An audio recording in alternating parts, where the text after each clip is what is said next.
remember then fool. No. The same thing happened in Algeria, in Africa.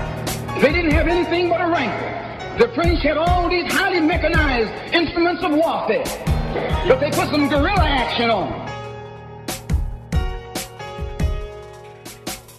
Hello and welcome to Guerrilla History, the podcast that acts as a reconnaissance report of global proletarian history and aims to use the lessons of history to analyze the present. I'm one of your co-hosts, Henry Huckinacky, unfortunately only joined by one of my usual co-hosts. We are joined by Brett O'Shea, who is host of Revolutionary Left Radio and co-host of the Red Menace podcast. Hello, Brett. How are you doing today?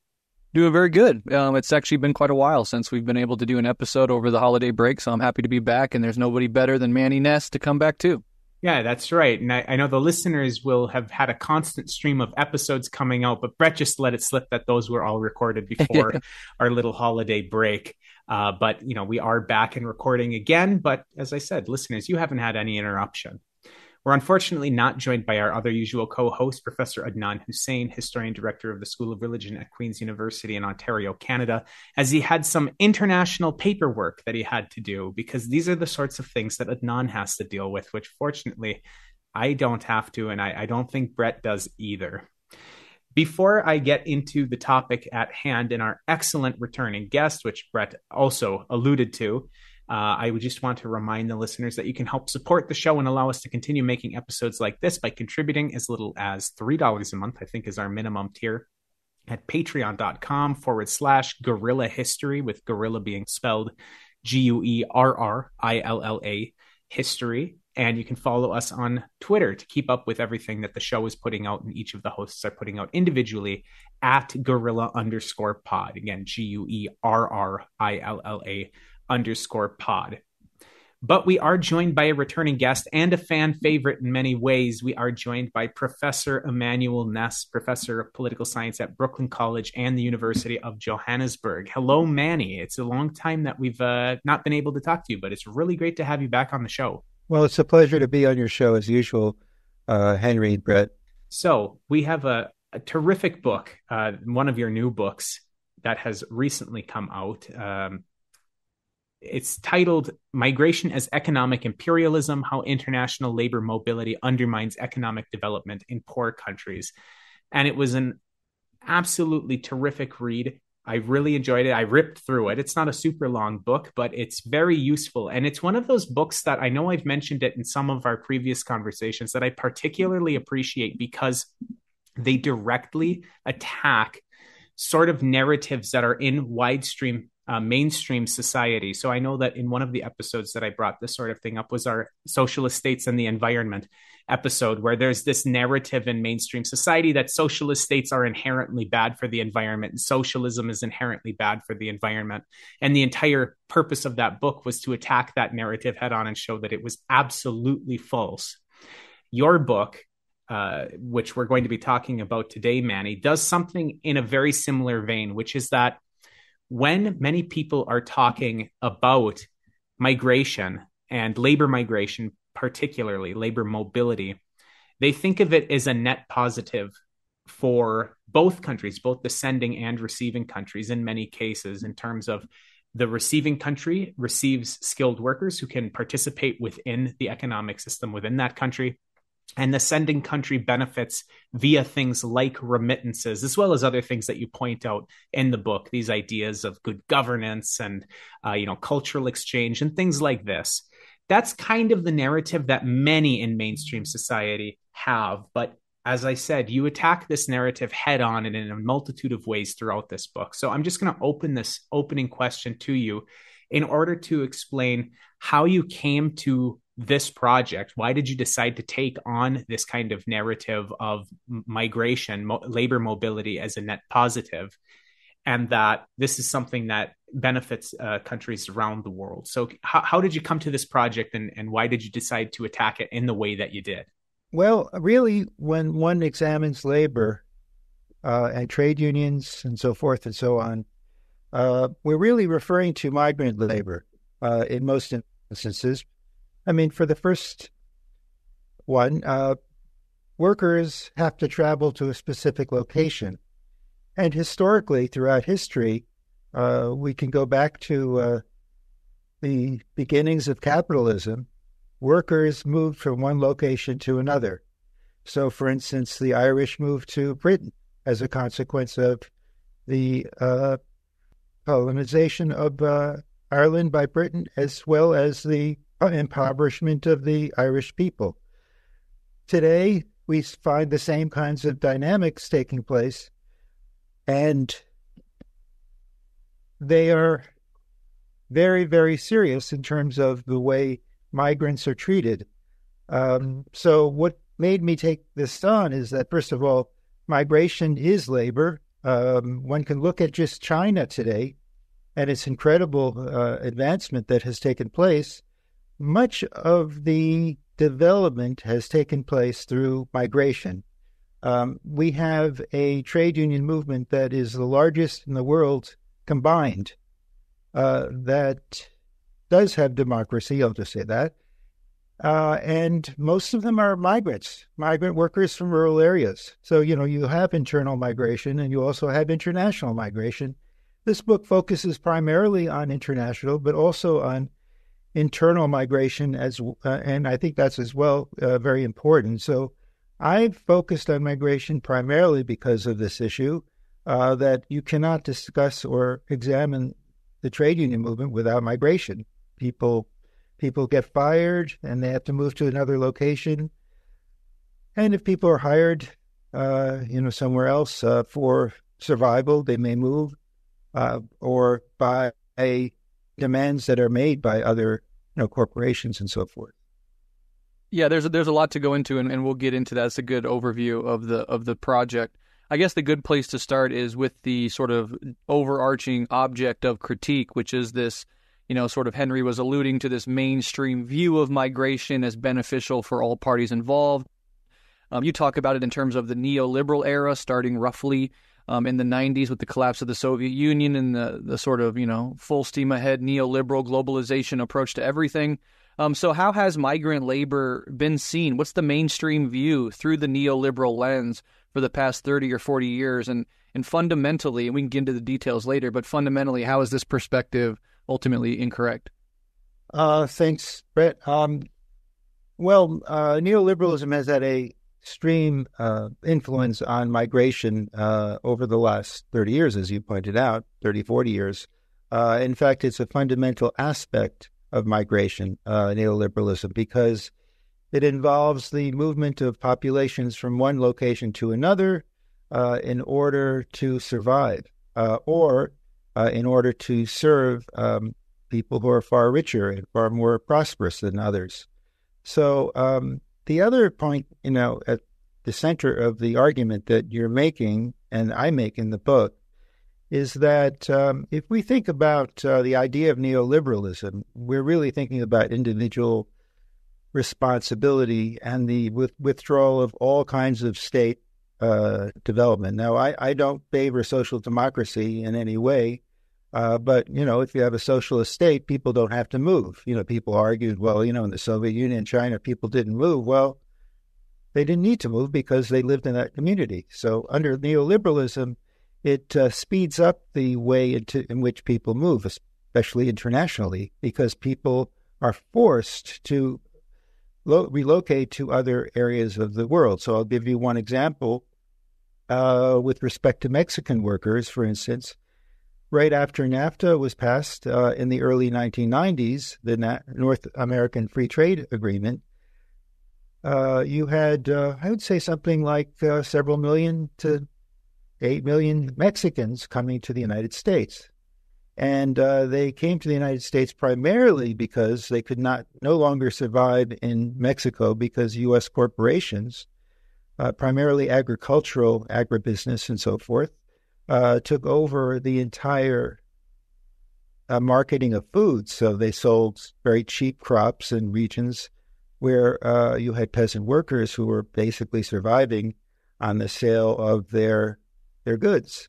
That no longer took place, so you had millions of Mexican migrants coming to the United States, New York City, elsewhere, who were forced to by the demands of the market. So they were forced to take care of themselves.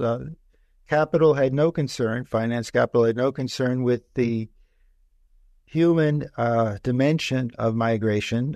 They just cared about profitability. So if they could sell products in Mexico at a fairly high wage and displace Mexican farmers, well, that was good for them, but they did not care about the consequences of that migration.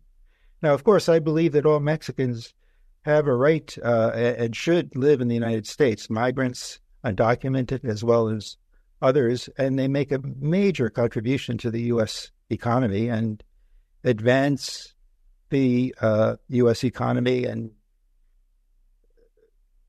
contribute to surplus value on a tremendous level and so forth because they work at extremely low wages.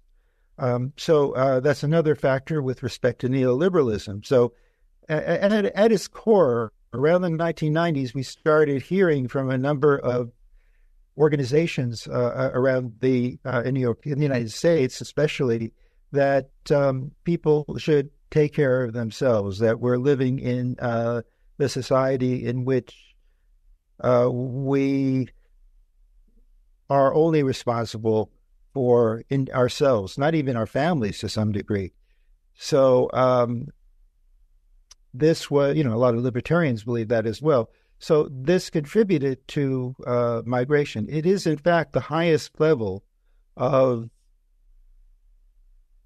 capitalism that one could actually find. So, referring back to Lenin, if you have absolutely no restraints whatsoever on capital and workers are mobile, then they can be exploited at the highest rate possible. And so this book is actually in keeping with a Leninist argument. And of course, I pay tribute to imperialism, the highest stage of capitalism, because in fact, we are still in that highest stage of capitalism, and migration is a central feature of it. So I think that this is part of the project of neoliberalism that is a Western project, one that comes out of Western Europe, the Five Eyes, United States, Britain, Australia, Canada, New Zealand, and so forth and so on, in which they enrich themselves as a consequence of migration. And many of the migrants are very poor, and most of them by far. And the consumers of those migrants are actually well-to-do, and some of them are actually middle-class workers, I hate to say.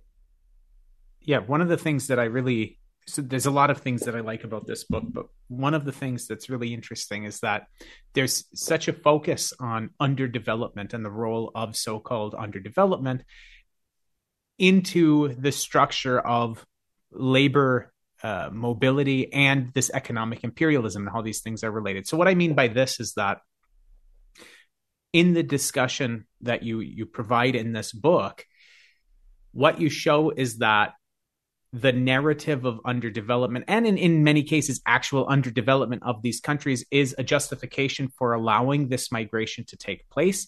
Oh, look, if we have workers from these underdeveloped countries come to more high wage countries, they're going to be able to send remittances back to their home countries, which are going to aid in development. This is one of the narratives that's out there and one of the ones that you really look at pretty in depth in this book. But on the flip side of things, and in many ways, you also show that the impetus for maintaining underdevelopment of the countries is certainly there on the part of the high wage countries to maintain the underdevelopment of the countries, the sending countries. And also, in addition to this, you also see that the mere fact of the labor mobility and the export of many of these workers, many of whom are high skilled. I know the example that you use in many parts of the book is of nurses from the Philippines coming to the United States to be nurses.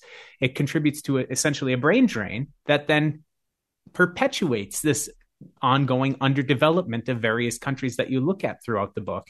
So this underdevelopment in both rhetoric and in actuality not only is used as a way for justifying the sorts of labor flows that we're seeing, but also provide cover for the ongoing suppression of, or keeping down of this country to maintain the underdevelopment, and then perpetuate these labor flows that contribute to, as you said, exploitation of surplus value from the workers that are then being sent over to the high wage countries. So if you could talk a little bit about this, the role of underdevelopment within this work that you look at, as well as within the narratives of the necessity for labor migration for individuals from these low wage countries. Yes, absolutely, Henry. And that point was very well taken. The center of this book is that migration is important because it is the main source of revenue for countries that are poor. And those countries comprise most of the world, about 80% of the world. And that as a consequence of this, those countries, through remittances, will benefit by having migrants who are working overseas, low-wage migrants, I might add, work in very poor conditions, face extreme forms of violence, perhaps death, undernourishment, lack of housing, and so forth and so on, and are subject to what I always call arrest, detention, and deportation, including migrants who are under contract with bilateral state agreements. So with respect to underdevelopment, I'm just reminded of all the countries. For instance, Nepal would be one of the cases of the book. In Nepal, you have the majority of the workers, the vast majority of the workers, going to work in low-wage jobs overseas. That's also true for places like Indonesia, Bangladesh, India, etc. So, for instance, in the case of Indonesia, you might find a lot of Indonesians in the Gulf states of the Arab Gulf, working and also being subjected to very harsh conditions. But those same Indonesians will also go to other locations such as Malaysia and so forth and so on.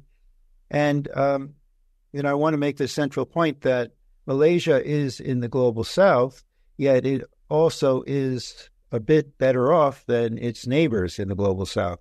And so as a consequence, they are able to establish a recruitment base, what is referred to as a migration infrastructure that necessitates migration. So just to give you an example of this, you have the country of Malaysia, because many people say, well, isn't migration also south-south? It's not just south-north? And so I can say two parts of that. First of all, the north-south part of it is that one of extreme exploitation, and the south-south part of it is equally such, maybe a little bit less. But in the context of Malaysia, the country I just mentioned, it is essentially formed out of neoliberal capitalism, to get to Brett's point. It is a country in which most of the manufacturing workers are foreigners who are under contract to work for 3 years and must return home after those 3 years. And in order to receive that contract, they are forced to engage in brokerage agreements on both sides, both in their home country, let's say it's Indonesia, Nepal, any place, Burma, whatever, and they are also forced to pay people in their destination states. They have to pay their way to the country. They have to pay for every aspect of their living, including housing. And so as a consequence of this, they have very little left over, if you're speaking of underdevelopment, to actually send home. And if the major international agencies and the United States, as well as its partners in the West, think that this is the new form of economic development, a project that they believed they were the leaders of since the end of the Second World War, and have been abject failures at economic development. And we can just see the conditions in the global South, Africa, South Asia, Latin America, etc. that this being the latest iteration of foreign aid, foreign direct investment, and so forth and so on, that is the exact opposite. So in the case of Malaysia, you have workers that are forced to go into these countries. They're recruited by these countries. They're forced by economic reasons. And they're recruited by these countries primarily to serve the West. And I'll just very briefly and very simply state how that takes place. And I think we all know about it. That, one will say South-South migration is something that benefits both countries. Well, in fact, those corporations that invest in Malaysia happen to be Western corporations. They happen to be, American companies. They happen to be European companies that are investing in the country, whether they're directly investing or they're investing through finance capital indirectly. They are the recipients of the wealth that is accrued in Malaysia. And there is extreme forms of exploitation of those workers, which we'll not get into at this point. But so I'd like to say that the underdevelopment is reproduced. As Andre Lindner-Frank said, we have the underdevelopment of development. So in this context, it's absolutely true. And So if you are living in Indonesia, the fourth largest country in the world with respect to population, it is a very poor country. The average income is $2,000 to $2,500 per year in U.S. dollars. Of course, that is highly inequitably distributed between people who are more wealthy and people who are poor. So many people are living in poverty. Many are living in abject poverty. And so you have a whole range of workers from 5 different fields. Those fields start with agriculture, they go on to construction, then manufacturing, home care, and now the platform gig economy. So they're working in all those sectors in countries such as Malaysia, as well as, the West as well. So I can go through each of them if you wish. But now with respect to north-north migration, people, this is the migration industry, the migration research industry, which is a cottage industry that is growing rapidly. They like to say that, in fact, migration is a net positive, as was pointed out by both of you. But, in fact, migration is a form of development. This book is really about development and capitalist-led development and a critique of it, that migration is an abject failure. And going to the north-north question is, so they point to the fact that, countries are increasing trade through migration. It contributes to networking, social interchange, and so forth. But most of the migration is between rich countries, not in terms of value, not in terms of people. So you have 169, maybe 200 million people who are migrants. Maybe 1/10 of them are highly skilled migrants from global north countries going to other global north countries, or, I might add, highly skilled workers in the south who are going to global north countries.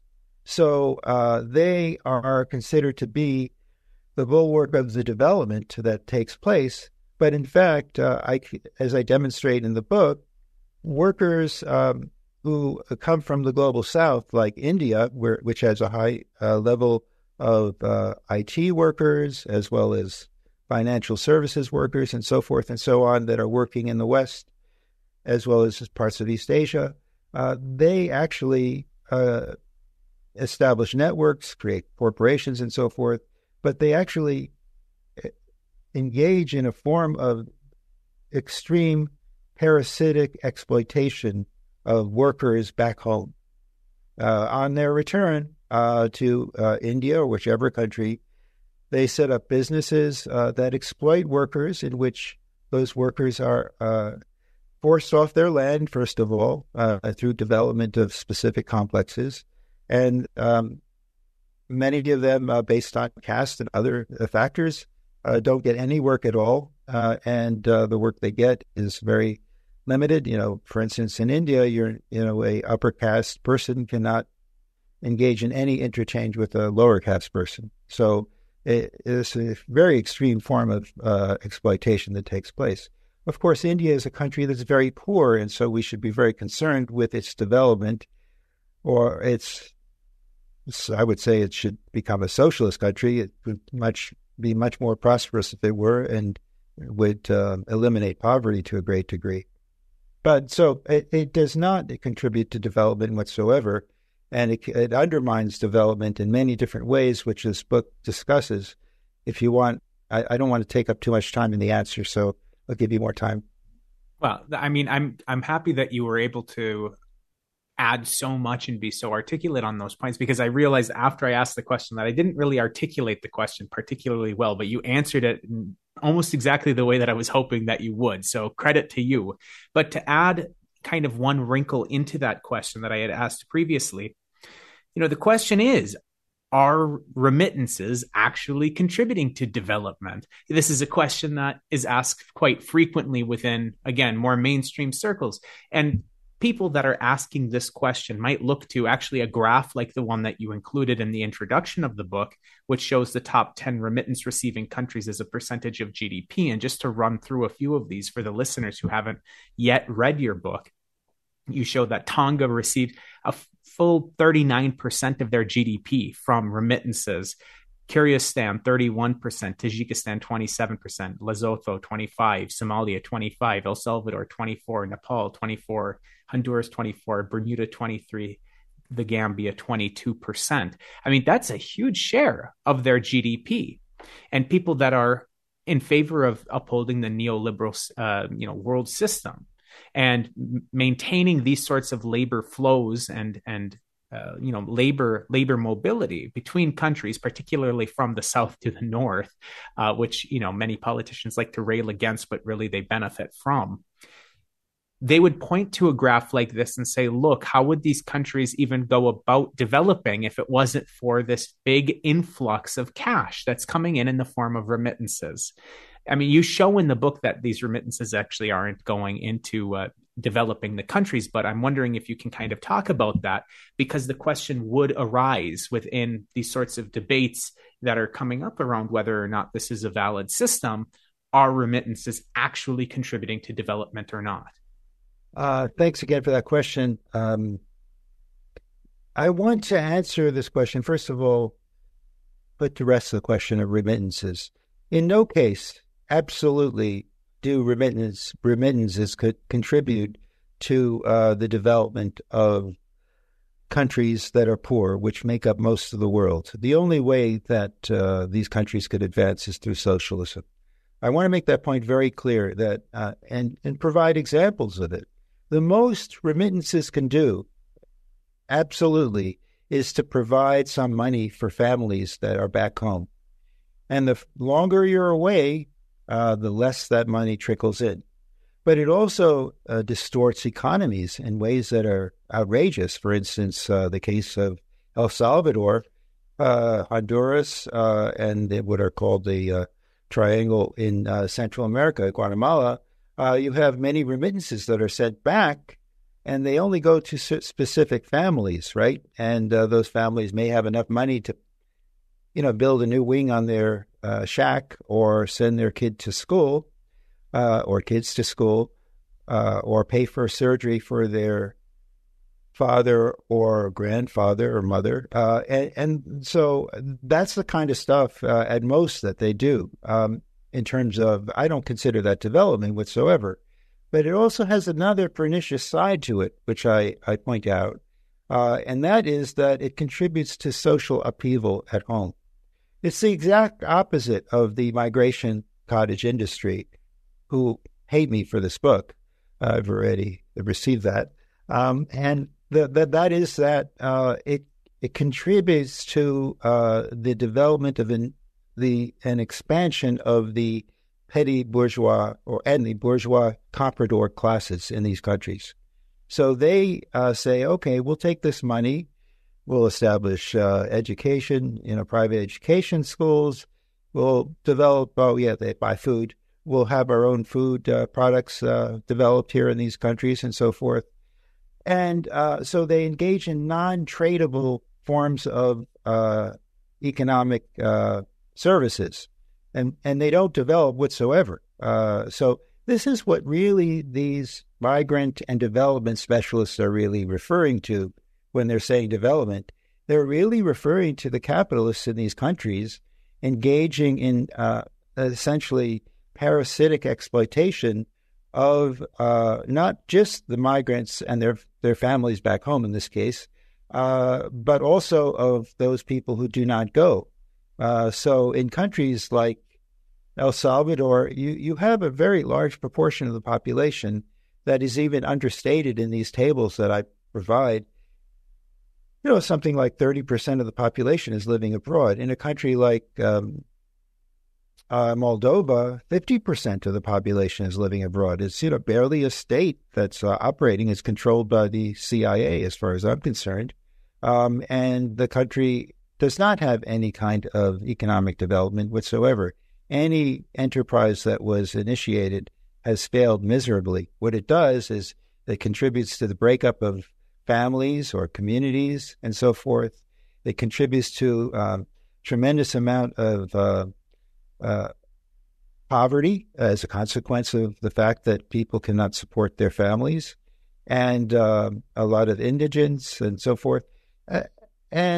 So there is no evidence except for, maybe one or two or three examples of a factory being built with money that is subsidized by perhaps the World Bank in some way. But that's really not a form of economic development that is a consequence of migration whatsoever.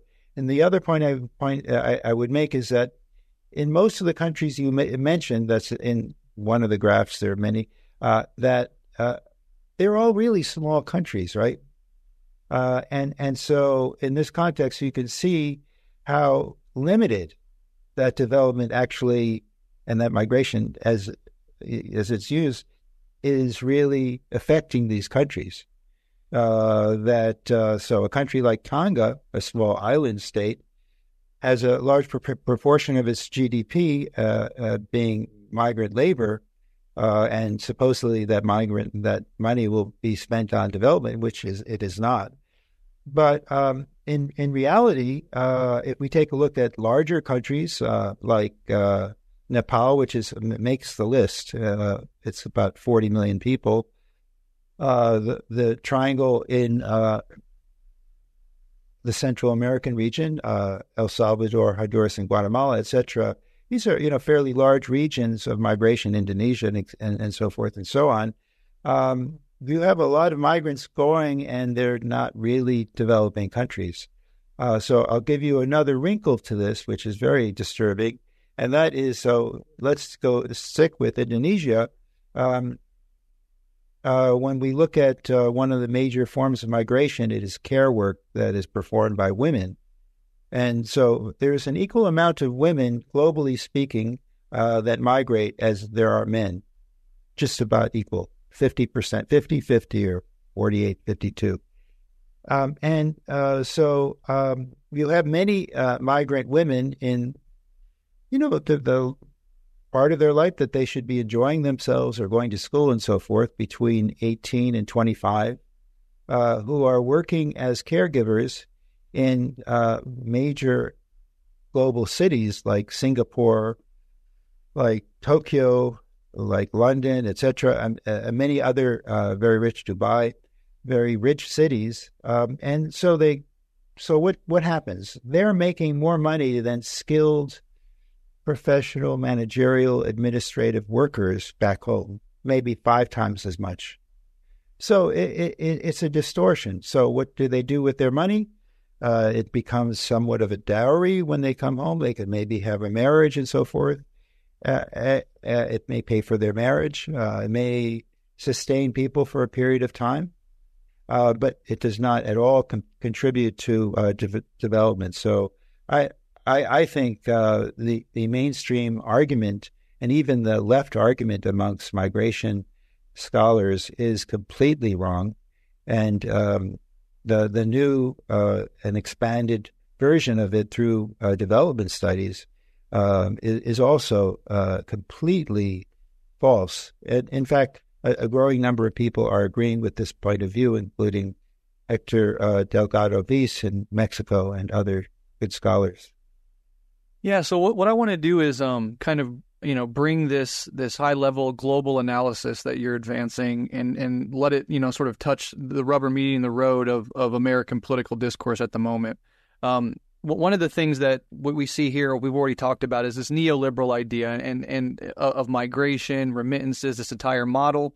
And of course, there's this sense that in political discourse more broadly, there's this contradiction between, recognizing the total humanity of migrants and also understanding that the neoliberal or just the capitalist class in the global north in particular benefits from militarized borders, from cheap pools of labor to exploit, etc. And I was listening to an interview the other day, and I would love to get your views on this and explain why your view is fundamentally different. One of your things that you say in the intro is that you're coming from the perspective of migrants and origin countries, right? You're not coming from this American worker sort of centric perspective. So I was listening to Tucker Carlson interview RFK Jr., a presidential candidate, talking precisely about RFK Jr. going down to the border, right?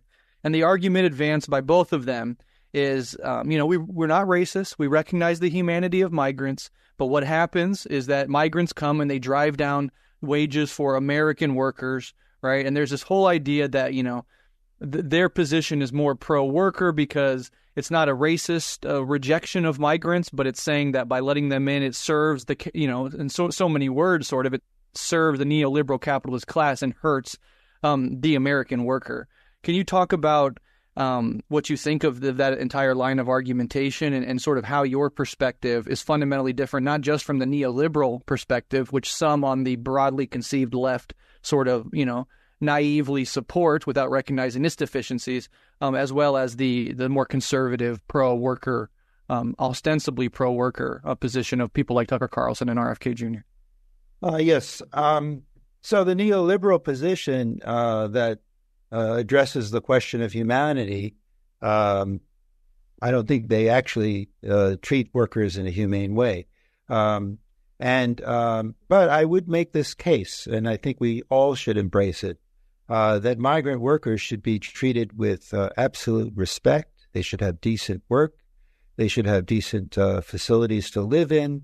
They should have the option to live where they want to, and so forth and so on. That's a very important part of this book. So when we think about the total number of international migrants, there may be 200 million, but if you multiply that times 4 or 5, if you think about families, we're thinking about 200 million to 1 billion people, right? So about 1 billion people are affected. Yes, I point out the exploitation that takes place. And one of the key and fundamental arguments of this book is that this is completely going to contradict what Tucker Carlson and RFK Jr. said, is that while these workers who are migrants are essential to the U.S. economy, essential workers, they are despised and they are considered to be basically Schadenlost, as you would say in German. They don't have a state and they should go back to wherever. Yet at the same time, the United States economy, especially during the COVID-19 period, would not be able to really survive without these migrant workers. Who was delivering the goods to those migrant workers at their homes? To those middle class workers and certainly upper class, who is and working class. What people were delivering packages for Amazon? What people were delivering Uber Eats or Grubhub, whatever the company is. These were all migrant workers, absolutely migrant workers. They also are involved in working for instance, checking to see whether from a scientific perspective, maybe Henry knows more about this, the degree to which the contamination takes place. So they would be out there measuring the level of COVID in the sewers and so forth. These are essential workers. These are workers who drive ambulances to hospitals and so forth. So it's a complete abomination to actually call these workers as unworthy to live in this country or to work in this country. In fact, they're not taking away jobs. They're actually improving the economy of the United States, which I don't think is necessarily a good thing because they're improving it in a bad way through more pollution, climate change, and so forth. Because they are subjected. Many of the migrants are climate migrants because they can't grow food and so forth. Tucker Carlson and RFK Jr. Arguing that they drive down wages, I think they do the exact opposite. They make consumer goods far cheaper. They contribute to lower wages for themselves, in a sense, because they are serving a workforce in the United States that is largely affluent. I know that is controversial, maybe even on this show. I do believe in the aristocracy of labor to a great extent. And, workers who are making $100,000 a year, who call themselves working class, it's kind of ridiculous as far as I'm concerned. I support them when they go on strike and so forth and so on. They have every right to do whatever they want, or $200,000 a year workers, professional workers, or $300,000 or $400,000 dollars a year workers at the ports. I'm sorry, that's not the working class of this country. Just not. And so in that case, there is a labor aristocracy. They're not driving down those workers' wages. They're improving their lifestyles by allowing them to have maids at home or caregivers at home, getting delivery, getting car service, ride hailing and so forth for low wages, for low prices and so forth. This is really outrageous that Tucker Carlson and RFK Jr., I wouldn't just limit it to them. I would say it's the Democrats writ large, Biden and so forth and so on. He hasn't changed the policies of Trump, except with respect to allowing people to stay in the country during the period of time that they are being investigated by the U.S. Border Control, CIS, Citizenship and Immigration Service. So Biden hasn't changed a thing, and most Democrats agree with the Republicans on this same issue. But the capitalist class in this country wants to see more migration in this country because it's certainly not going to drive down wages. There's a logic to this. The United States is the largest consumer economy in the world. So that being said, you want to ensure, this goes back to Lenin again, you want to ensure that those people in the country are going to be able to buy products. So, one of the questions that many people say, Marxists argue, is that there's a crisis of capitalism that's around the corner. The crisis of capitalism for them, and many of them, a certain group of them, is the overproduction that takes place. Well, in this context, you basically have a economy in which workers are actually having wages go up. Take a look at the last 6 or 7 years, 5 years since COVID, I think it is, for 4 years, and wages have gone up appreciably. Of course, inflation has gone up too, and that's not a good thing. But the idea that they drive down wages, the inflation would be far higher if these workers were not there driving trucks, driving bicycles, engaging in manufacturing, and so forth and so on. Of course, it's the corporate leaders that make the money, the managers and so forth. But it also benefits a large segment of the working class of this country. And by that, I'm referring to a working class that is somewhat parasitic too. So that's, I hope that answers the question. I'd like to actually explore it further, but I think it's, just bizarre. And why I would like to explore it further is that the reason why a person like RFK Jr. goes down to the border, and you'll find every single candidate probably will end up on the border, maybe not with Tucker Carlson, but with another hack from MSNBC or CNN or wherever. They'll go down to the border and say, well, this is a problem, and they refer to it as a crisis, the crisis of migration. Well, let's turn that on its head. It's not a crisis of migration for Americans or Europeans and other rich countries. It's a crisis of the migrants themselves who are forced to leave their countries because they cannot survive because of the pernicious nature of imperialist capital in these countries, and divides families and so forth. The crisis is within the migrant communities themselves, not at all writ large with respect to the American worker. And I'll say one thing, and I'll close here. Right now, there is a wave of migrants that are entering the United States. Many working class people, general public, liberals, and so forth are saying, oh, there's a crisis. Politicians and the media take advantage of that. You just gave an example, Tucker Carlson and RFK Jr. And so where are the migrants coming from? The majority of the migrants now are coming from Venezuela. Well, okay, Venezuela. They tend to be poor workers, migrants, poor workers who are coming from Venezuela because they can't afford to live there.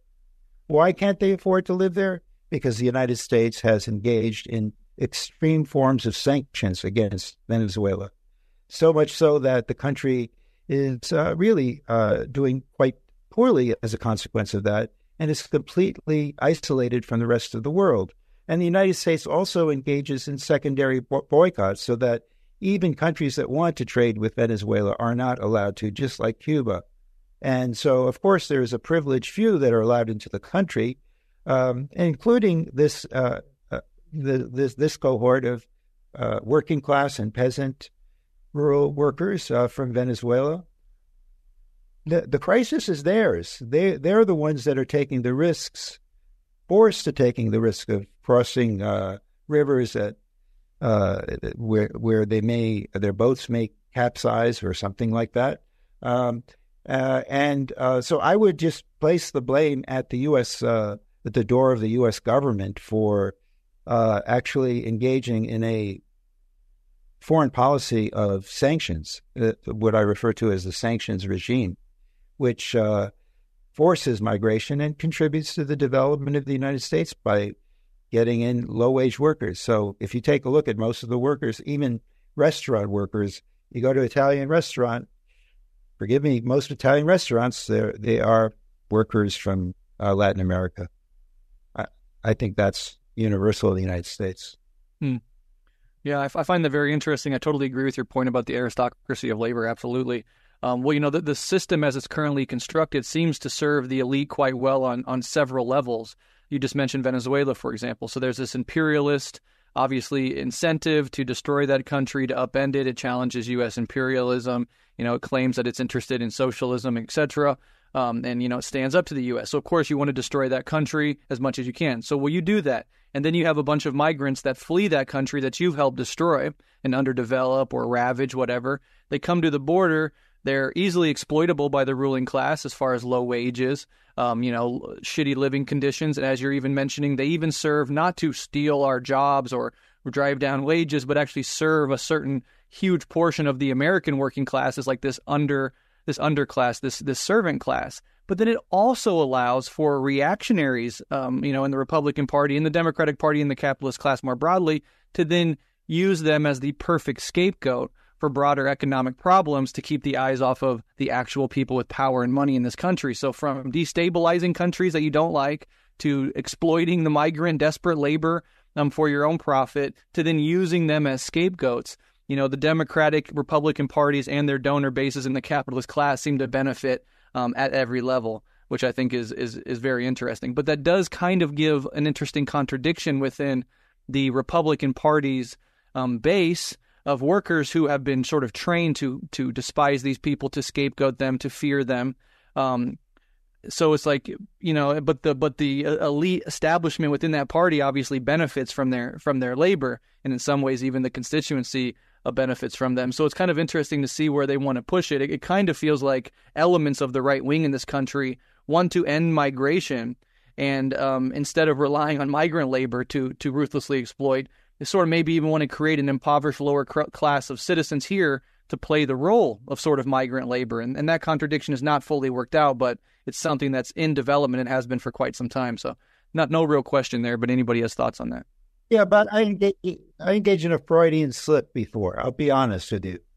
The new working class in the United States are these migrant workers, and their wages are cut. So initially, I kind of thought to myself, I have to correct myself, but you are absolutely correct, Brett.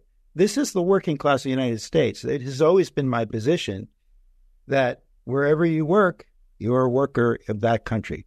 So the working class of this country are migrant workers who are highly exploited for the most part, unless you're working in IT or biotechnology, et cetera, and so forth, chemistry or the STEM sectors.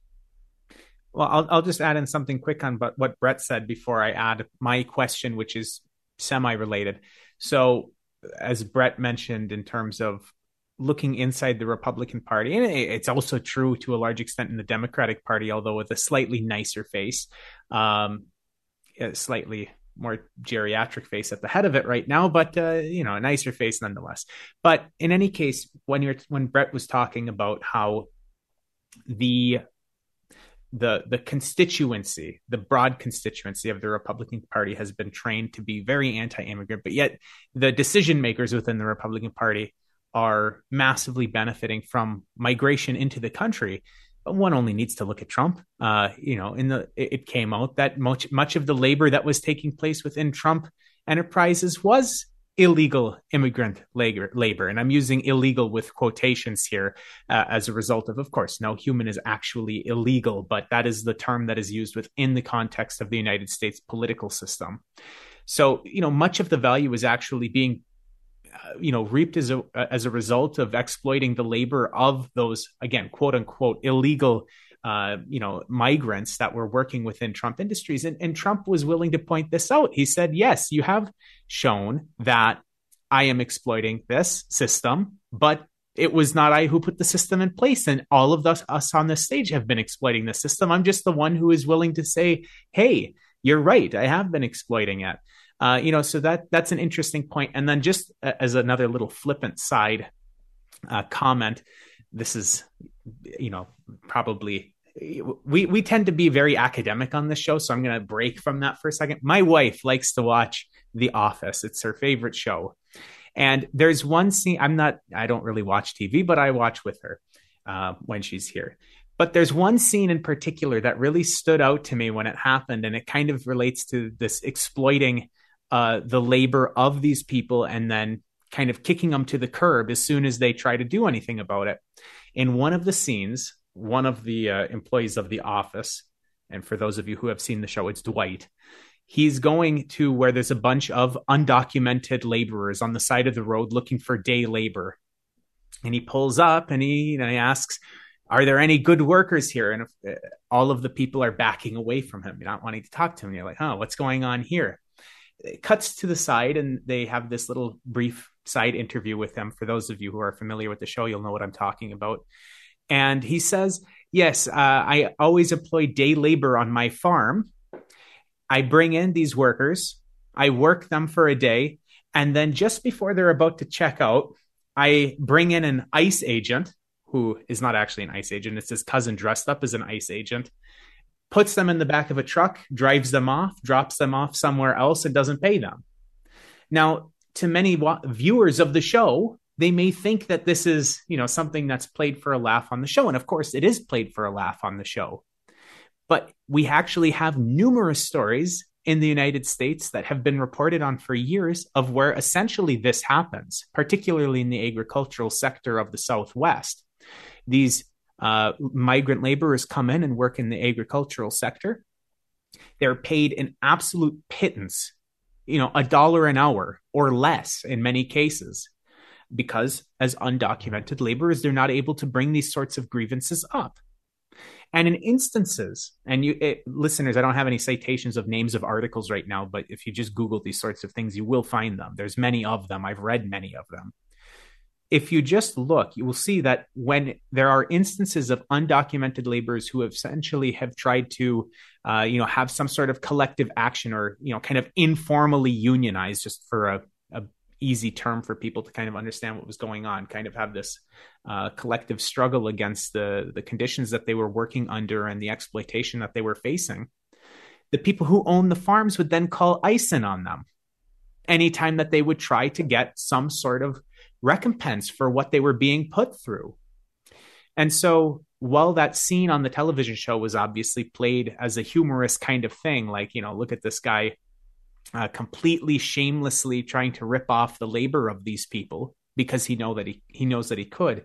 We have numerous examples of that happening in the United States every year. So Manny, I don't know if you have anything to say on that. Otherwise, I will throw in my next question, which is tangentially related to something that you previously said, but I'll let you say anything if you want to here. I definitely agree. I mean, I don't watch TV either, but that's a very good anecdote that you put forward.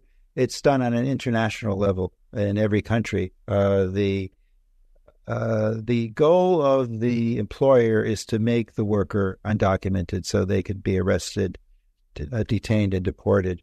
And in this case, very briefly, those new undocumented workers were coming from South America now, are undermining those workers who are migrants who are here legally under the H-2B visa, who are highly exploited themselves, so that it's even lowering the wages further. That's all I wanted to say. No, absolutely. So the question that I was going to bring up then is related to something that you said previously about how migrant laborers often face the most sort of dangerous and, just let's say unsafe work conditions. And we can talk about agricultural sector workers who often are putting up with conditions that are definitely not OSHA compliant, to just put it mildly. But one of the other very interesting things that you brought up, I believe it was in chapter 1 and chapter 3 of the book. I could be misremembering, but I believe it was in those two chapters. You bring up the anecdote or the example of the nurses that come from the Philippines and Ghana. And this book has mentions of the COVID pandemic all through the book, which is, it's great that we can have some contemporary analysis of how labor migration has been impacted and how the structures have been impacted as a result of the pandemic that we're just still in the fallout of as we record. But when we're talking about the pandemic, particularly in those early days, the people who were at the absolute highest risk were healthcare workers and other quote unquote essential workers, which often were very lowly paid workers, and in many cases were labor migrants. And this is something that you touch on throughout the book in a couple places. Like I said, I believe it was in chapter 1 and chapter 3. So if you can talk a little bit about the risk that these labor migrants have to put up with, particularly when we have south-north labor migration, because they are taking up a specific role within that economic structure in many cases. And even in the cases of where we have, comparatively well trained migrants coming to a global north country, like nurses who have been trained in Ghana and the Philippines to a fairly high standard, they are still the ones who face a disproportionate amount of risk at their workplace compared to, let's say, native-born workers within that global north country. So here, a very good point, and I could address it. What I would say is that, for instance, in a country like Ghana, Patrick Coburn, who was a reporter for the Independent, a really good reporter, even though I don't agree necessarily with everything he says, especially on foreign policy. But he's usually good on a lot of issues. He has a disability, and he was raised by. He was as a child. He was helped by Irish migrant workers who were in Britain at the time when he was living there. And so he uses the anecdote of Ghana, and I investigated it. And can you imagine a country like Ghana, a very poor country, maybe more wealthy than other countries in Africa, but a very poor country that really needs nurses? It costs the Ghanaian state something like $65,000 to $80,000 to train them, and the state pays for them. They don't pay their own way, and so they go to Britain, and who are the net beneficiaries of it? It's like it is almost like importing stuff. I don't like to use the term importing when I refer to migrants, but essentially it's a form of, again, parasiticism, in which these workers from Ghana are trained by the government, paid for, and so forth. Then in the case of the Philippines, which, one has always, if you go there, you have to be careful because you may not get out. And I say that because, especially if you're a leftist, they investigate you. Why aren't you going to the beaches of the Philippines? That's happened to me a number of times. So, and I didn't go to the beaches. I went to investigate workers, in this case, nurses. I was taken by a comrade of mine, Sarah Redondo, and we witnessed the major industry of the Philippines, which is the export of healthcare workers. And you've had many thousands, what I witnessed in Manila, hundreds of thousands of young women or girls, in some cases, going to school to be trained for export. And Robin Rodriguez wrote a very good book on that subject, which you referred to in Chapter 1. It's called Migrants for Export, or the country of export, which is the Philippines. And so the Philippines, in effect, is a migrant export country. They make a tremendous amount of their foreign income on migrant labor. But on the other hand, that migrant labor is not enough to develop it by any means. The Philippines is a very poor country that the United States is the colonial ruler of, or was, and still remains the economic colonial ruler as far as I'm concerned. It's a sub-colony. And so you have, again, a distorted form of development. It's not development for the people of the Philippines, who make up 110 million, which is fairly large. It's development for Canada, the United States, you name it, countries outside of the Philippines, where they can go to and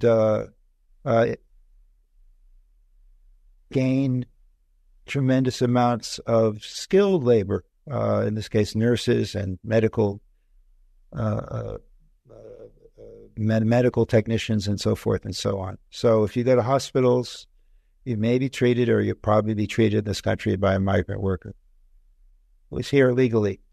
Yeah, this kind of leads into this next question. It's related for sure. We were talking earlier about how I was mentioning, we use the Venezuela example. This system on every level seems to serve the elite in the global north quite well. But of course, there's this liberal veneer that is sort of, put over this entire system of exploitation and domination and unequal development, etc., that tries to argue, as we've made clear many times in this conversation already, that there's mutual benefit here.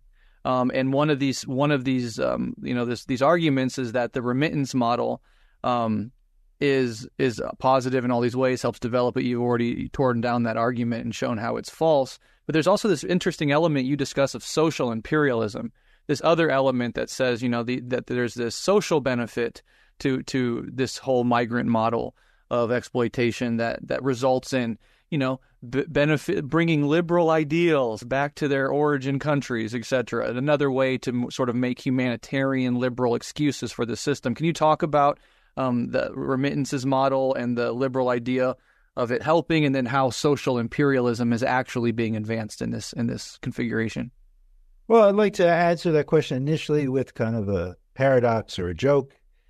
So there is a industry of academics, or hackademics, as I like to call them, who are arguing that political development occurs in addition to the development of the countries. I mean, this is actually a social imperialist and politically imperialist argument, that what migrants do is they bring back democracy, so you can overthrow your government that is an autocracy of one form or another. But okay, so what if many of the migrants come from work in Saudi Arabia? Do you think they're going to bring home democracy? I think not. With all due respect to Saudi Arabians, the people there. So in many of the cases, people go to countries that are not democratic at all, and that's the vast majority. So you're putting forward the argument that this is actually published work in major university presses, that workers bring home democracy. They go there and they learn how people are engaged in democracy. But they can't vote in the countries where they go to. They can't engage in politics in any way whatsoever. And then the very idea that they're going back to a country that lacks democracy, well, I think we really have to make a distinction between Western democracy and other forms of democracy. I'm sorry, I consider China to be very democratic on the local level, far more democratic than any country I've seen, except for maybe Cuba, and many other countries that are like Venezuela. It's very democratic at a local level. People make decisions on their own, within groups, within their villages and communities and cooperatives. So I wanted to say that because I think it's an imperialist argument, because it says, well, it's a Western form of imperialism. So you vote between two hacks in a local election, or between Biden and Trump in a national election. As far as I'm concerned, okay, I'll tell your listeners, I don't vote.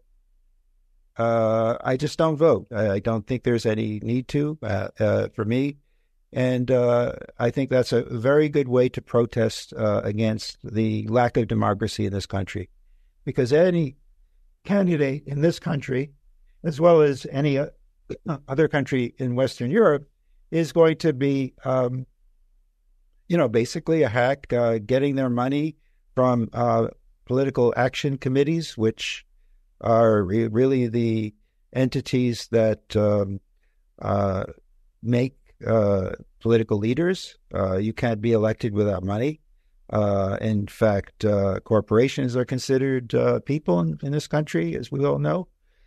So if you're going to bring that back to your home country, woe is that home country, because they, even on the formal levels of democracy, they don't have the level of money and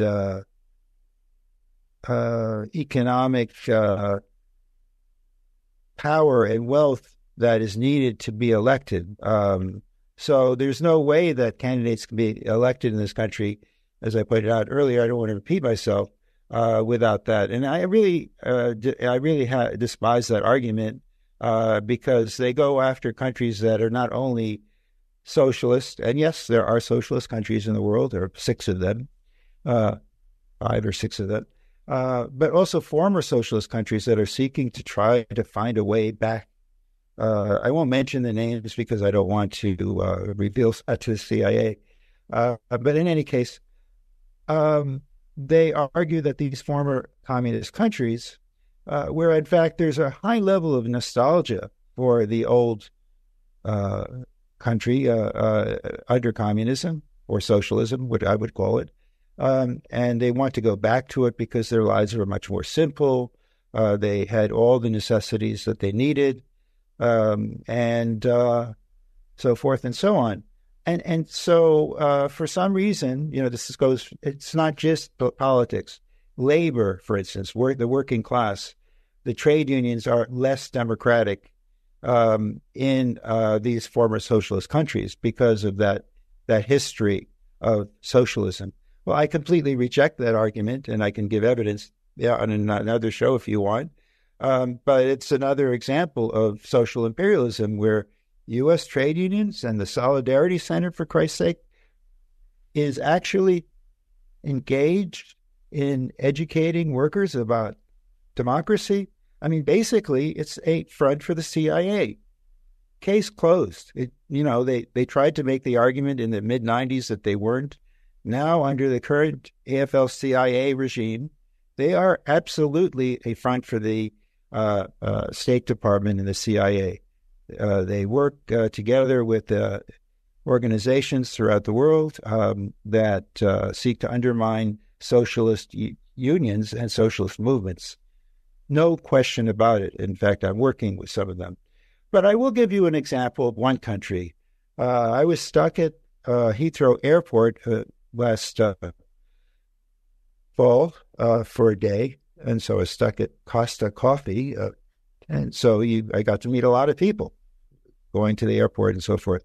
So I was on my way to South Africa at the time. So one guy from and it's anecdotal, but I've spoken to other people from this country, Albania. He said things were far better under Enver Hoxha. Now, I'm not necessarily a Hoxhaist, but it was a socialist country.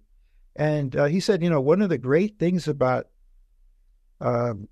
Albania was that the president or the leader of the party, which is general secretary, was making the same amount of money as any other worker. So the airplane pilot or whomever you name is making basically the same amount of money. There's no division. In the United States, the typical CEO makes 500 times or more than the typical worker. And can you imagine how many more times it is in the global South that they make? U.S. CI executive officer. So, and then with respect to Albania, another thing is, people used to ridicule the country because they had, these boulders to protect it from other countries. And, when you talk to some of these Albanians, they said that was a very good thing. It was because we didn't need the influence of capitalism in our country. And so I'm making that point. Many of these people are migrants who have left the country. They left the country after socialism ended. And let's just leave it at that. And then I would add, the social imperialism, cultural imperialism, that for some reason Western culture is better than any other kind of culture. That, for instance, if one is wearing the latest the latest clothing, fashion, and so forth, that you bring it back home, that's a form of economic development. It's completely ridiculous, but it also undermines the importance of those countries who have their own culture that is being eroded gradually.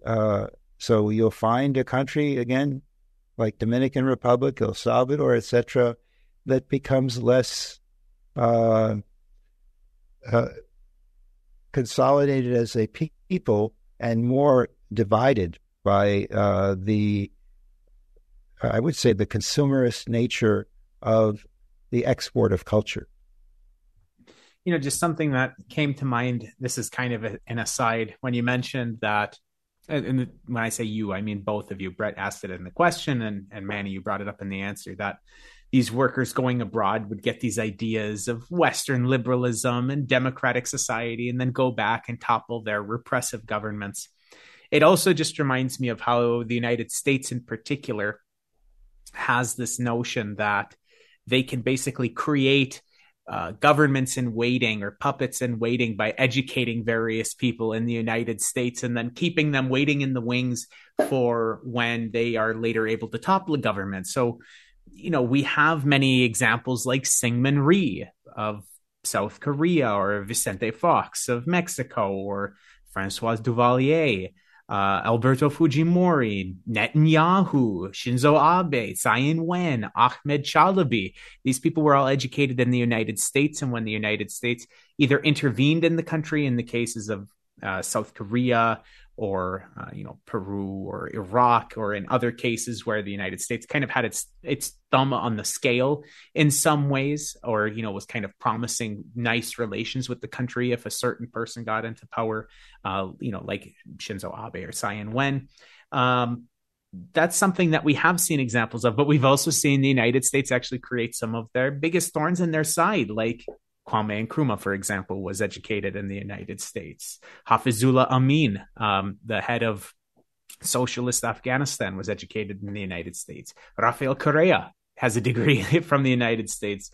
Zulfikar Ali Bhutto of Pakistan. Like, some of these people that ended up being pretty big thorns in the side of the United States in terms of challenging the neoliberal world order, or at least the dominance of the United States in this order, were also educated in the United States. And in this way, it kind of reminds me of what you were talking about in terms of the idea that you would have this kind of one-to-one relationship in terms of bringing these migrants to these liberal democratic, so-called democratic countries, and then being able to instill these values. And that inherently is going to mean that once they go back, they're going to create some sort of movement. I mean, you are probably going to kind of indoctrinate some of the workers with these false ideals of democracy that the United States and other similar imperialist countries like to portray themselves as. But on the other hand, it's not like a one-to-one relationship. Just like, studying in the United States doesn't mean that you're going to be a U.S. puppet, as I just labeled with, some of these other characters. I guess that's kind of an aside and not really relevant to the question, but it did come to mind as we were talking about it.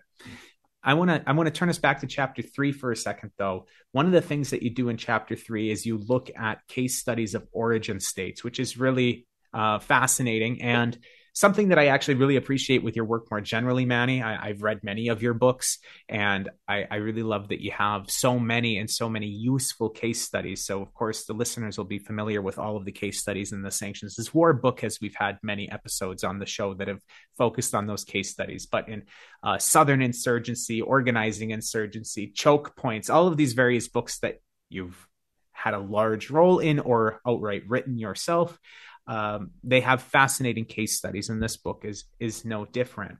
So in chapter 3, the 4 origin states that you have case studies of are Nepal, Vietnam, El Salvador, and Moldova.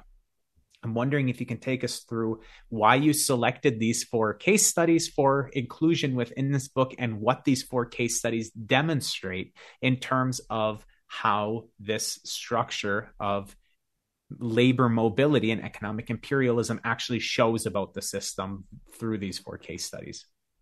Certainly. I would like to add, I also do Malawi to some degree, but not in the same way.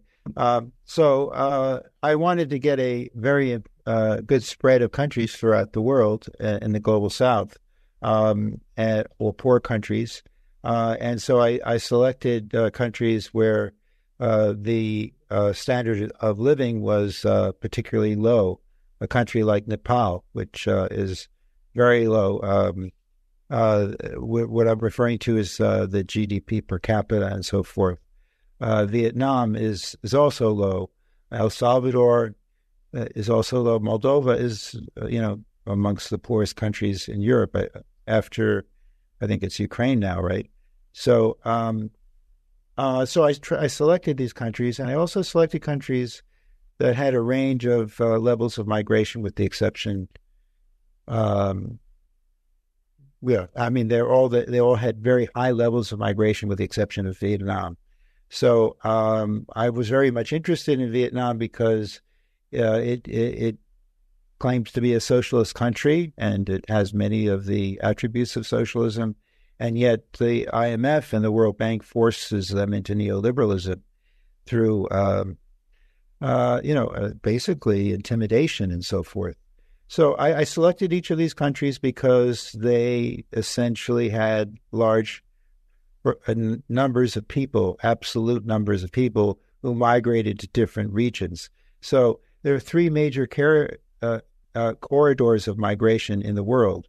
One is the North American corridor, or the American corridor, in which you have migrants from the Americas going to the USA. The second is within Europe. It's actually the Schengen zone.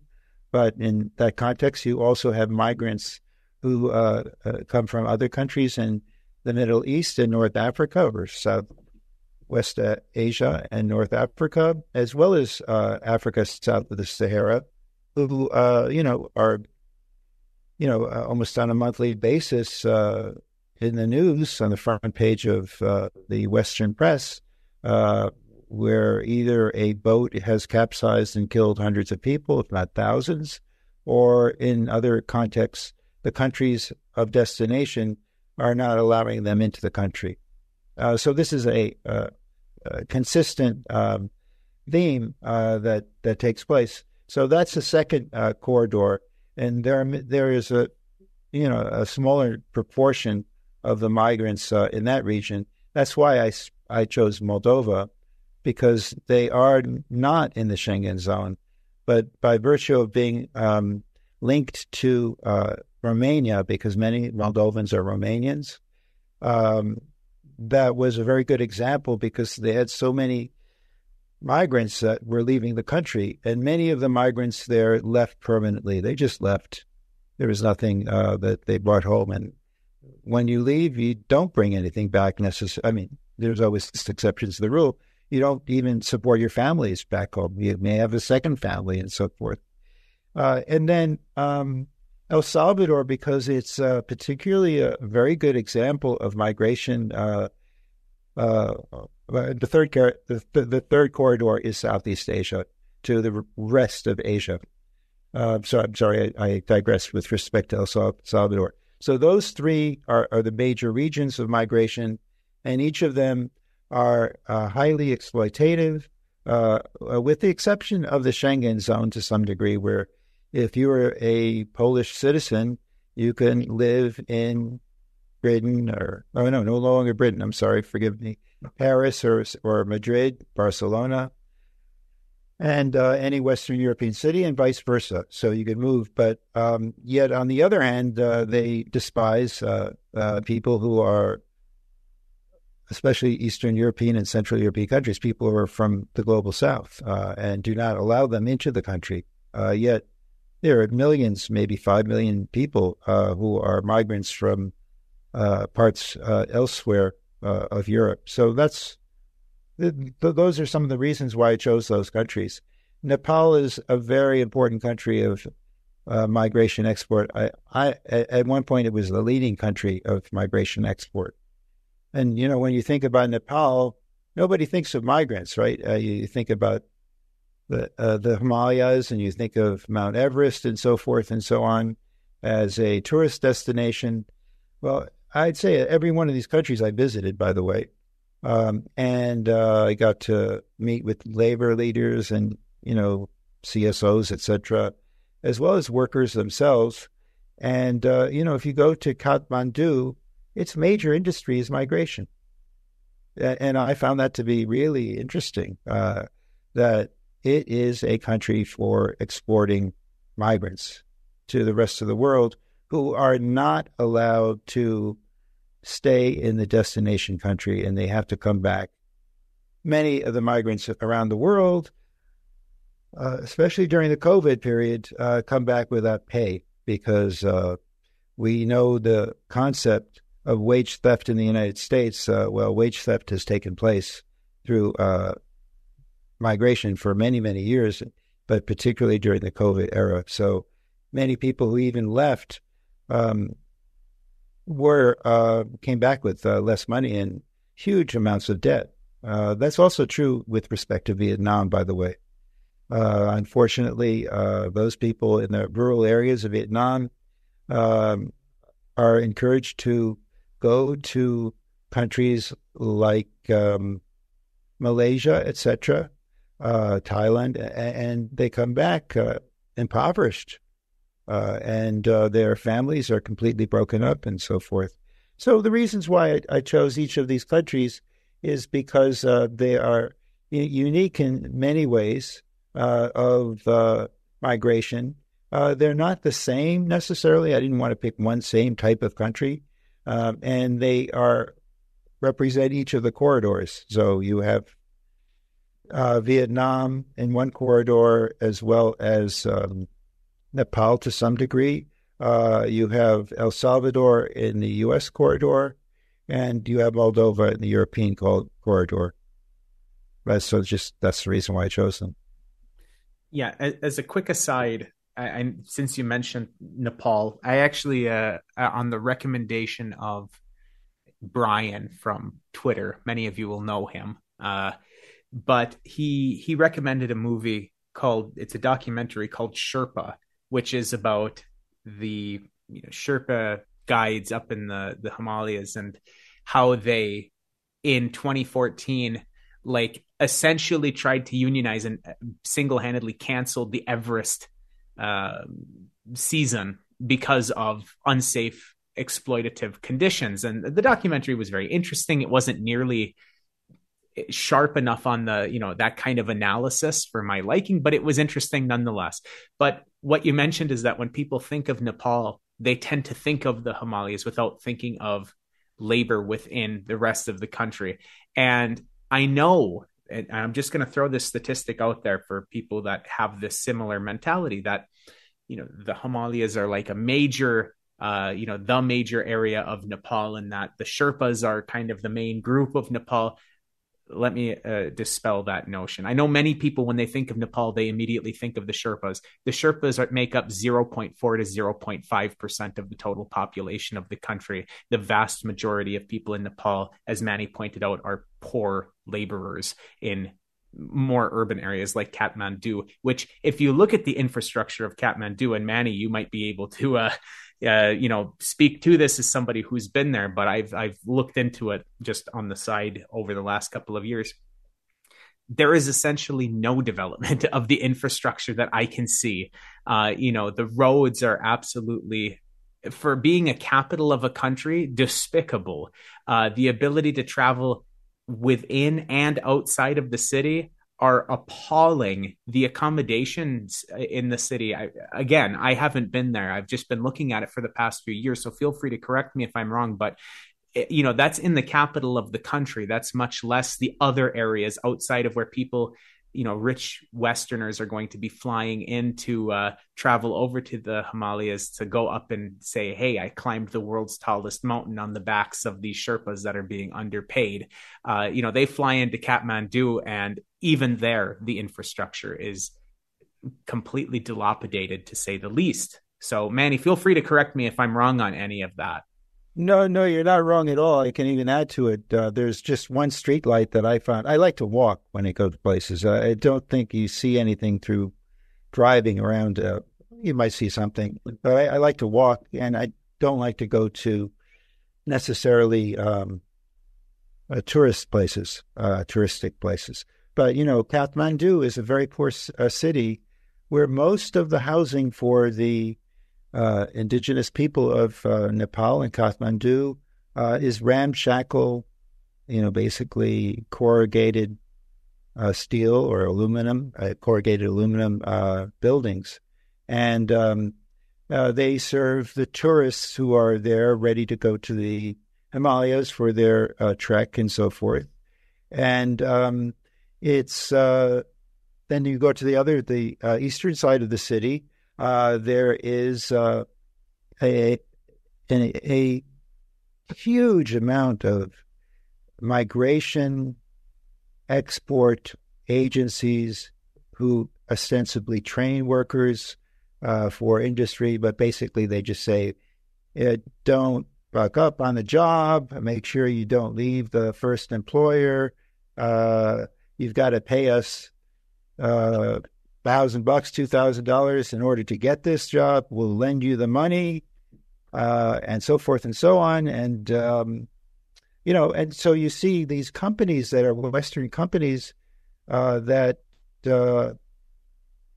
use contractors there in one part, and it's actually one of the more developed parts of the city. But I think one street light in the city is kind of strange. There may be more, but that's all I saw. One other really brief aside before Brett, you hop in. It's also related to this documentary, and it's kind of not related to the conversation at hand, but something that came up in it and absolutely blew me away when it happened.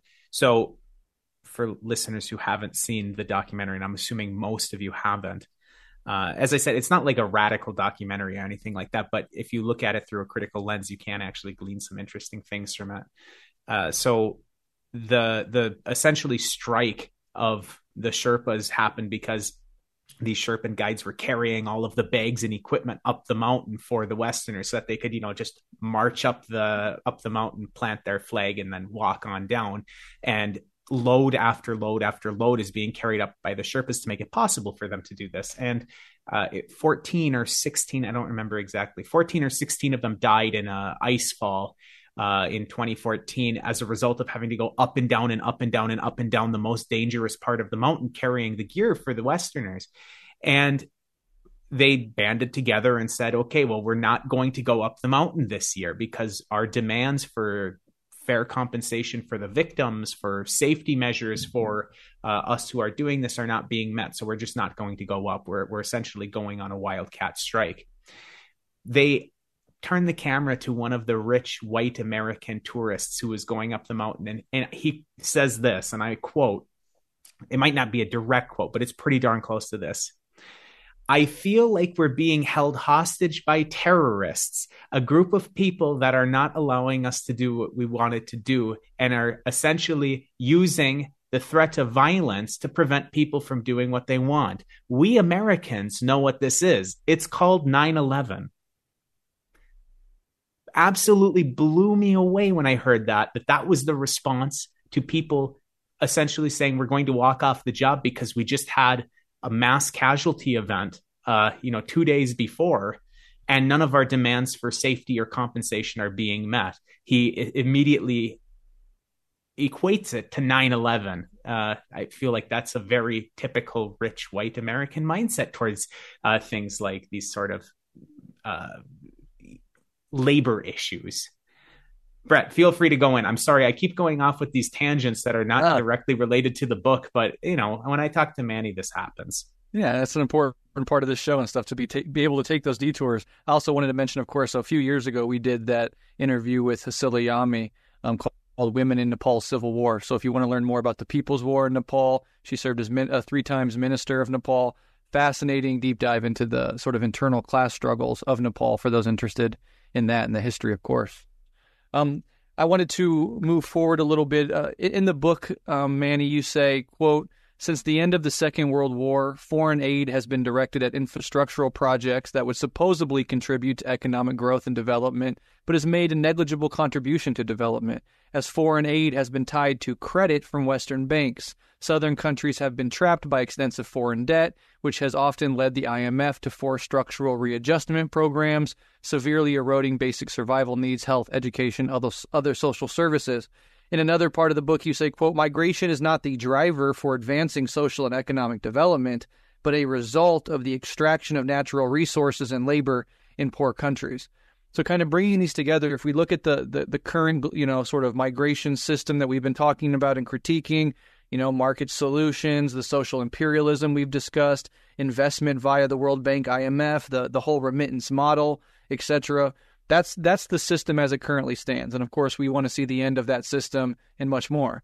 What is the alternative? What are the socialist options, right? If we can even put it that way, to this form of the migration system globally. You mentioned nationalization of natural resources. Of course, you get punished severely for trying to do that by the United States and its lackeys. But I'm wondering what a sort of socialist vision for the world could look like and how it would address some of these issues.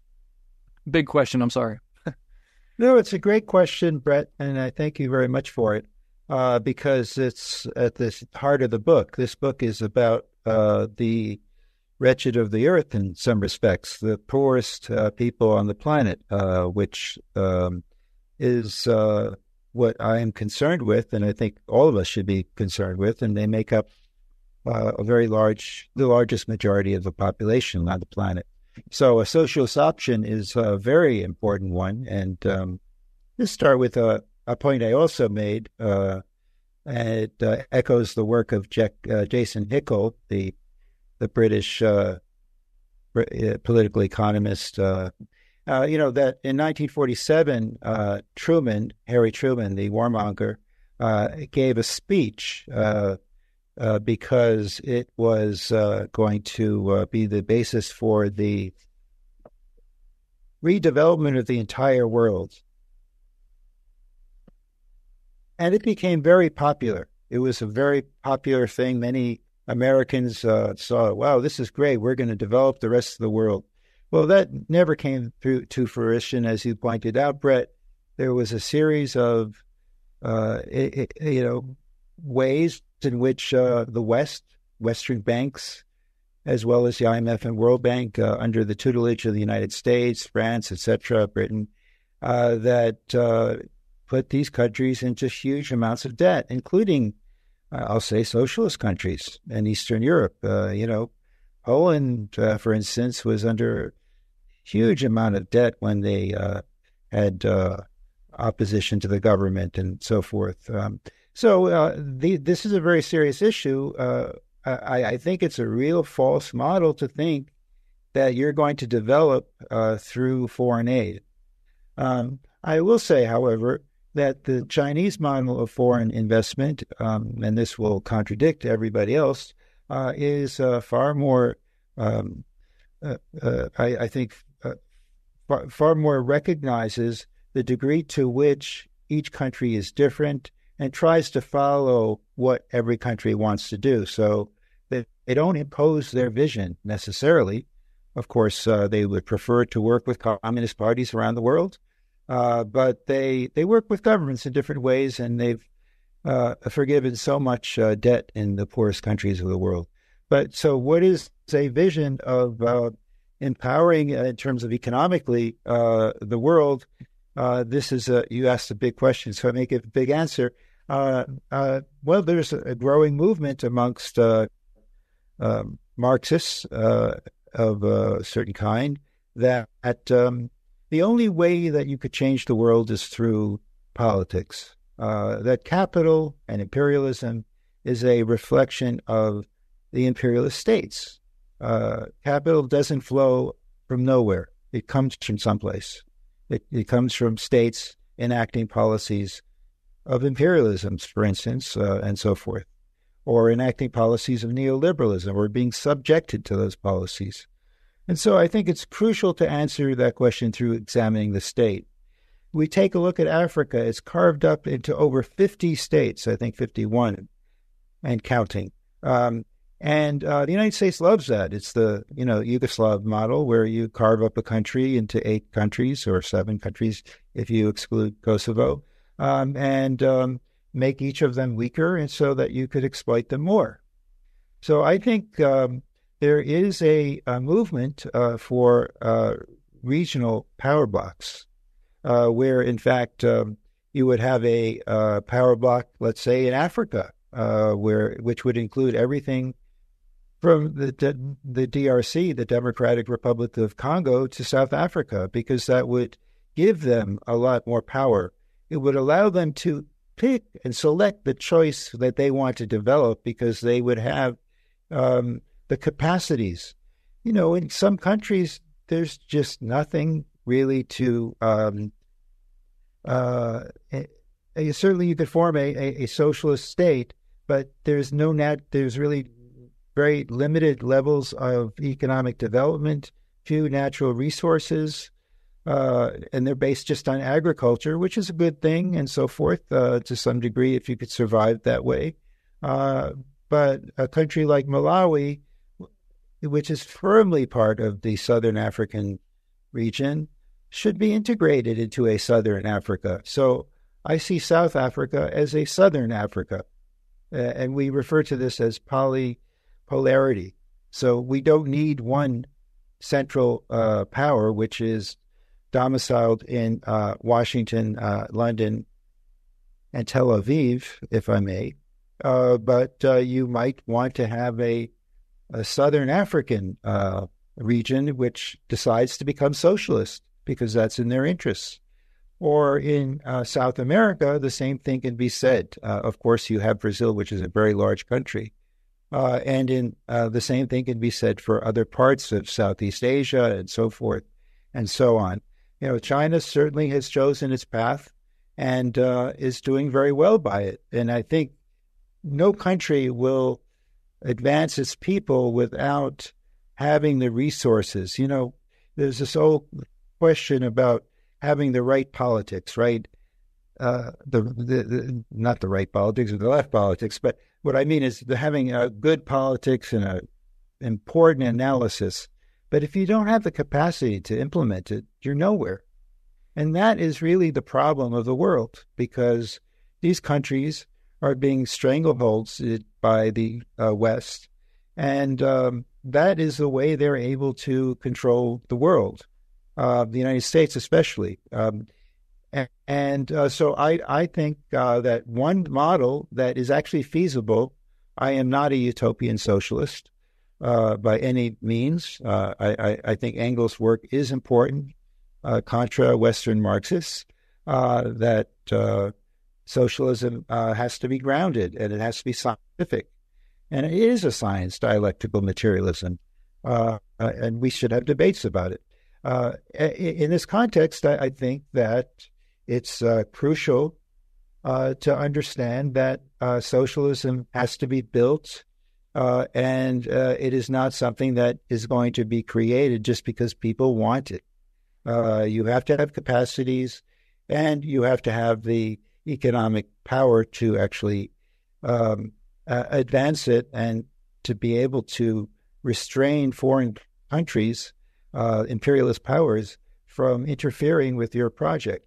Now, I don't think the BRICS are necessarily that, because they've expanded so much. But a Brazil would be a bloc in itself. India certainly, and the subcontinent of I shouldn't say the subcontinent because that's politically incorrect. The Indian region, including Pakistan, Bangladesh, Nepal, and Sri Lanka, is another place that could be a power block in some respects, and definitely move towards socialism. I know many people who are organizing and have very large socialist parties in India and so forth. And it's a main ideology, especially Marxism-Leninism. And, one can say that can happen also in other parts of the world. I mentioned earlier that many people, including from Ukraine, are nostalgic for the era of the Soviet Union and would like to see that come back. It's only the West that has utilized its ideology, imposed its ideology of neoliberal capitalism and extreme forms of nationalism to divide the country and turn it into a boiling pot and a region of contention that created this political and military conflict. So in any case, Ukraine would be far better off as part of a Soviet Union, I would say, and they were better off under the Soviet Union. And many of the narratives that you hear about the Soviet Union, as Henry knows very well, from his great book on edited book on Lacerda, translated and edited, that Lacerda wrote on Stalin, gives a sense of what really happened and what didn't happen and so forth in a very honest way. So in any case, I think that's an answer. I have no, I don't really want to comment on the rest of the world. And, the United States really needs to get its act in order. And I think it needs to be defeated in order to have that happen. I know that's, a hard pill to swallow, but it needs to be reduced a number of notches and become one of many nations, not just the dominant imperialist country of the world. One of the things that I always like in your analysis is that you focus not only on having the right ideas, but also being able to enact these ideas. One of the things that you talk about, it's in chapter 5, immediately before the conclusion of the book. So towards the end of it, you bring up something that many people think is a potential way of building power, which is trade unions. And you have a section, a subsection, I should say, right at the end before the conclusion chapter, the limitations of trade union support for migrant workers, where you particularly look at two major trade union federations, the ITUC, the International Trade Union Confederation, and the WFTU, the World Federation of Trade Unions. Can you talk a little bit about these two trade union federations, the differences of them, and then a little bit of your analysis within this subsection of the limitations of trade union support for migrant workers? And what would you tell to people who think that pushing for trade unions as a primary method for achieving some sort of political power, what would you say to them using your analysis that you put together in this section? Well, I think it's a very important question. I think I also mentioned a union called the All China Federation of Trade Unions, ACFTU. ITUC, or ITUC, is the former International Confederation of Free Trade Unions, which was the union dominated by the CIA that tried to impose its vision on all countries throughout the world, as well as MI6, etc. I'm just saying it facetiously, but that's essentially what it was. And essentially what they tried to do was undermine any form of militant working class organizing. Today, they continue to do much of that, although they don't have control. This is a very interesting point. They don't have real influence because workers are not interested in the ITUC. They're interested in their own struggles. I recently wrote an article about this, that workers are interested in struggling. If they can get support from ITUC, fine. If they can get support from the World Federation of Trade Unions, that's great. But the difference between the ITUC and the World Federation of Trade Unions is that the World Federation of Trade Unions formed as part of, in 1948, I think it's part of the Soviet Union, was the center of it. It's now domiciled in Greece. It represents socialist states. And again, it has its limitations because of money, but it also has a vision that many countries around the world and working class peoples around the world actually have held up as their vision of the future, of the present and future. So I've been doing work with a comrade on Niger, which just had what I would call a revolutionary coup d'etat, and the countries of the Sahel region, one of the poorest parts of the world in Africa. And what I noticed is that, they're holding up the vision of the World Federation of Trade Unions as theirs, and that one that they want to build. So it's the other way around, in the sense that they want to be in charge of it. They want to be part of it. Whereas the ITUC, it's an imperialist trade union, so they are going to impose their doctrine of neoliberal capitalism on the rest of the world with some restraints. Now, I'd like to say just a brief thing about the ACFTU, which is going to be very controversial, but I think the evidence is absolute. The ACFTU is the most democratic trade union in the world. The ACFTU is the Chinese trade union. There is only one Chinese trade union, and it's the ACFTU, but they have hundreds of micro unions that are throughout the country, grassroots unions that are developing in the state-owned enterprises. And the Chinese state actually encourages organizing in their, state-owned enterprises, because that contributes to advancing Chinese socialism. Socialism with Chinese characteristics. And I think it's a form of democracy that no country has reached. This completely counters everyone, I think. A lot of bashers of China. It's, again, another industry in the academic world. Huge industry where they say, okay, that there's only one union and so forth and so on. But in fact, okay, so what? You have one union in a country of 1.4 billion people, and you say to yourself, well, that's pretty large. It's something like the ITUC and the WFTU, but only it's far more democratic and it has a direct, synthetic relationship with its constituent unions on a local basis. So those unions can actually organize on a local basis. Now, that doesn't mean that there are workers exploited in China. Every worker in China has a right to be in a union or is in a union, and they can do what they may with that union. They need to organize to build more power, and that's very hard to do in the private sector, which under the current administration is trying to minimize as much as possible. So I would say that the ACFTU, by the way, is organizing migrant workers, 300 million migrant workers who represent industrial workers in the state-owned sectors of the economy. So I think that it is a beacon that many countries should emulate.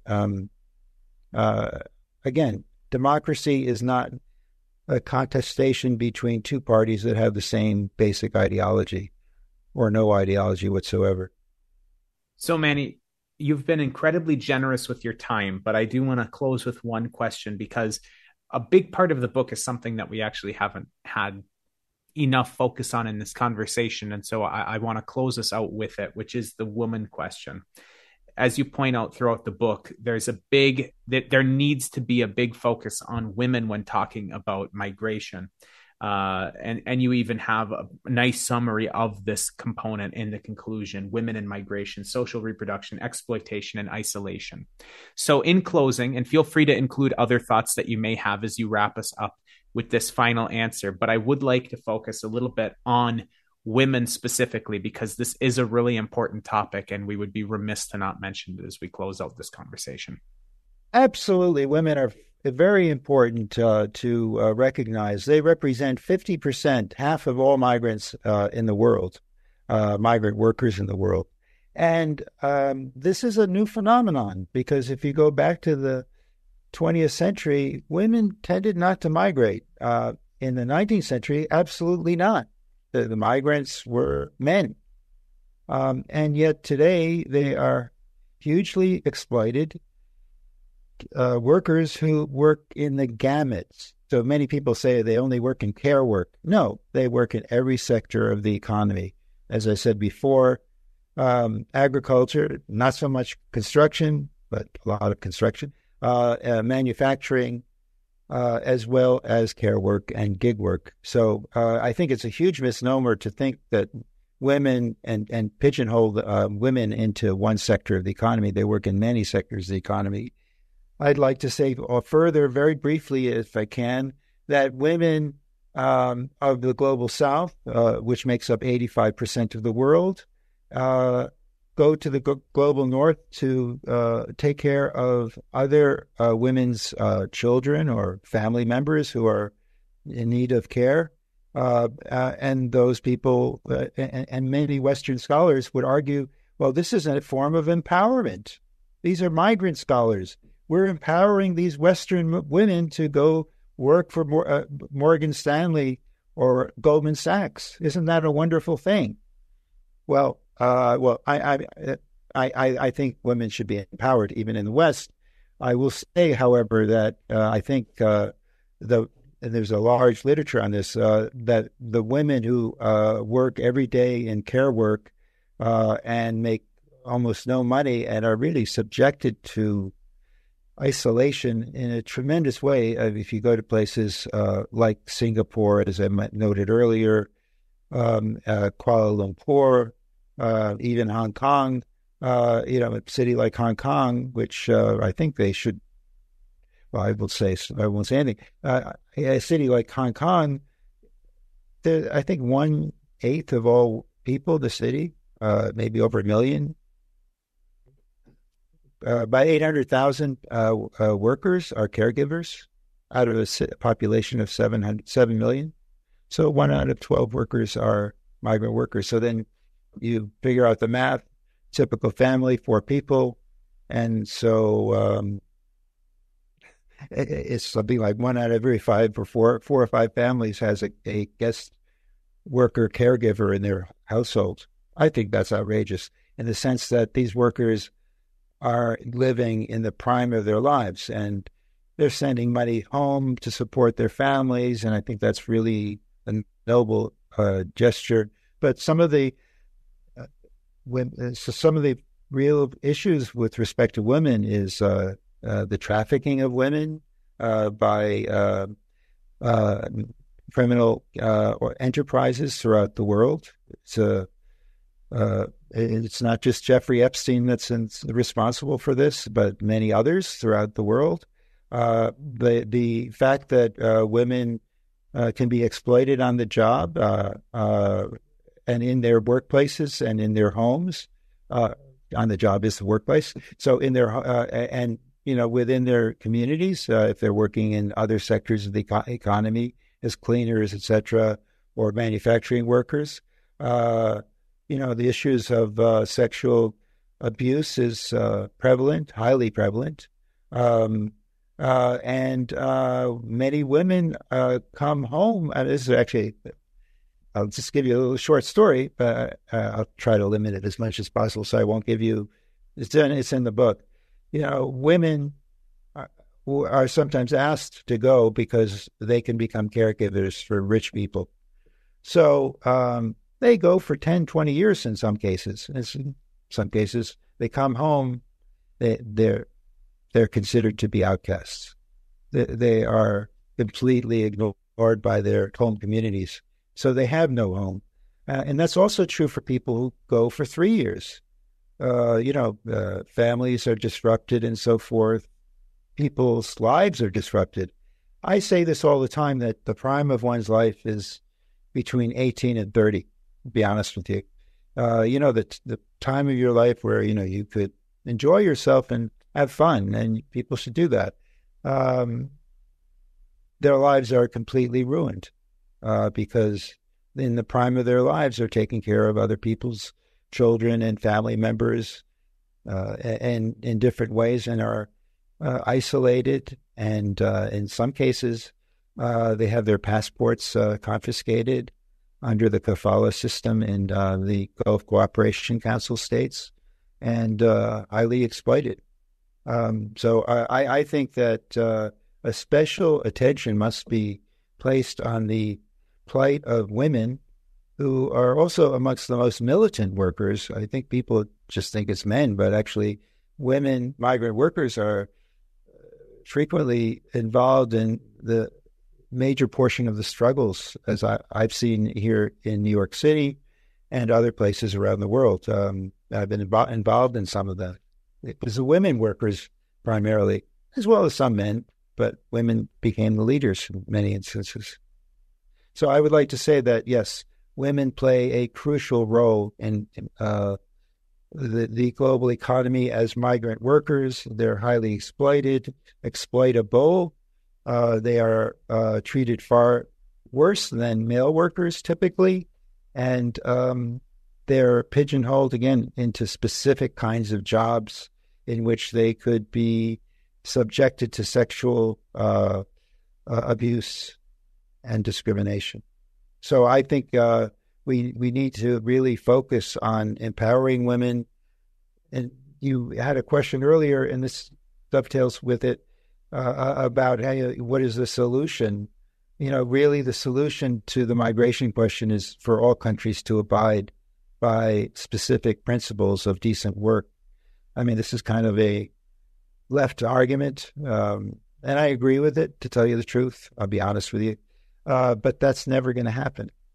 That's never going to happen. There was a global compact on migration that was passed in 2019. It's not in place. Every agreement is between countries, or not at all. You're either undocumented or you're a temporary worker, and every temporary worker can become undocumented. Well, so, on that depressing note, okay, yeah, I don't want to be depressing, so.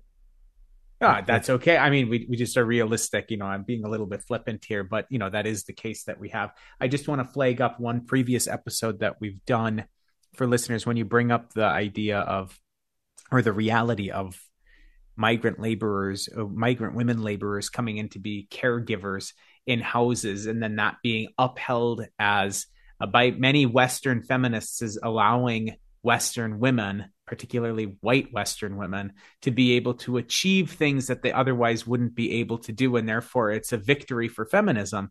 This is very much in line with the conversation.